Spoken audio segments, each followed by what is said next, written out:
Ayam mana shu qo'llari bilan 22 ga kirgan bo'lsam, shu 22 yoshimgacha biron marta mana shu kir mashinada yuvganni eslolmayman-da.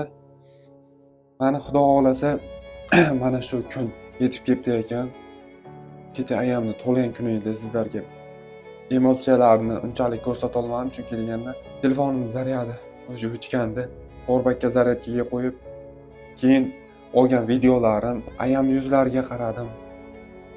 Ko'zlarini tagi ko'kargan, yuzlariga ajinlar tushgan. Hozir o'ylab qoldim. Nima sababdan bo'lishi mumkin? Nima sababdan? Biza sababli.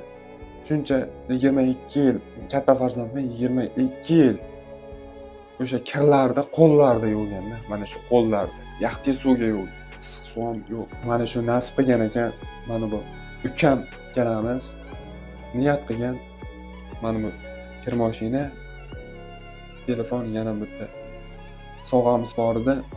O'shani kecha olib kelib topshirdik. O onani xursandchiligini ko'rsangiz, endi sizlarga ta'riflab bera olmayman. Shunga agar siz onangiz hayotlar bo'lsa, iltimos qadriga yeting. Imkoniyatingiz bo'lsa, ayamang, hech narsadan ayamang. Sharoit qidiring. Rahmat sizlarga, charchamaysiz, sog' bo'lingizlar. Rahmat, davom etamiz. Nasib bo'lsa 2-3 kunda shaharga qaytamiz. Rahmat.